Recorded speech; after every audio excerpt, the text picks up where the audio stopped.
Hello everyone, this is a continuation of my series on South African travel tips, and today we're talking about food. One of my favorite things, well, besides sex. But we can make a video on that too. And specifically today I'm talking about where are all the great places and areas to eat in Johannesburg. And I'm doing this because I feel it's unfair, given that I live in Johannesburg, to talk about Cape Town or Durban or any of the other South African cities, because I don't live there and I don't have enough experience in those areas. One of the first things I would tell people about eating in South Africa is to avoid shopping malls, and the reason for this is generally the food I find in my experience isn't that good. There are of course exceptions, but I generally avoid eating out in shopping centres. If you're looking for an area in Johannesburg to come out to eat, I can think of no better place than Parkhurst.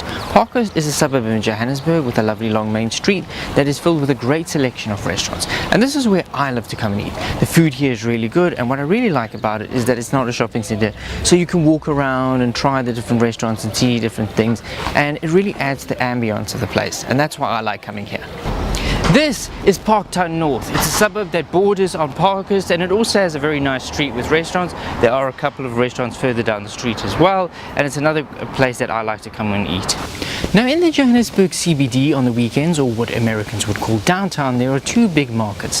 The first is the Neighbourgoods Market in Braamfontein, which is on a Saturday from 9 till 1500 hours, and then on Sundays you get Arts on Main, which is in the Maboneng precinct, which is open from 10 till 1500 hours.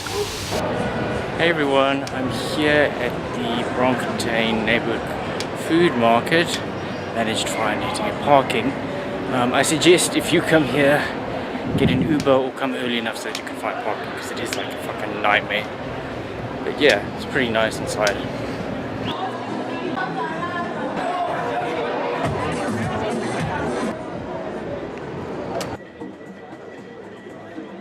Hey everyone, I'm here at the Maboneng precinct. It's Sunday and I'm going to the Arts or Market on Main. It's a Sunday food market.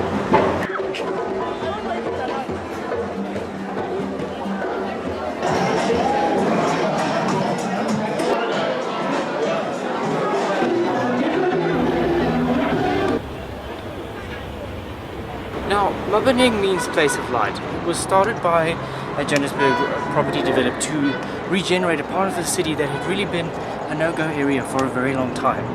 So he turned it into a mix of like retail and residential and all that sort of stuff, and it's become very successful. They have a market here every Sunday, and it's a really awesome space to come to eat. It has really good food, desserts, drinks, whatever, and it's very popular with tourists now. Now both these markets feature a selection of food stalls with a couple of clothing and gift shops around. The food generally goes for about 60 to 100 Rand per item. You can pay either with cash or with an app called SnapScan, where you scan a QR code and you pay the merchant like that using your credit card. I would suggest you set SnapScan up beforehand because it might not work with international cards. You can also pay with a debit card, but not all merchants have a machine for this, so I would suggest you bring cash just in case. And the seating is shared, and this is to create a community ambience, so you might struggle to find a place to sit at times, especially when it gets quite busy, but it's generally a very nice experience and a thing to go to in Johannesburg. But try and get there early because it does get pretty busy. Now another couple of areas that are worth mentioning in Johannesburg are Norwood, which has a nice long street called Grant Avenue, also the same as Parkhurst and the other places I've mentioned, has a nice street with a selection of restaurants on it, and Melville. Same thing, this street also is famous in South Africa because it's featured in a TV sitcom soapy called Seven de Laan. So that brings us to the end of this video. I hope you found it informative and enjoyable. If you have any questions or comments, please leave them in the comment section below. Anyway, it's time for me to go, so thank you very much for watching, and I will see you next time, so bye bye. If you enjoyed this video and you want to see more, please subscribe to my YouTube channel down below. I really appreciate it, and if you don't, it will hurt my feelings.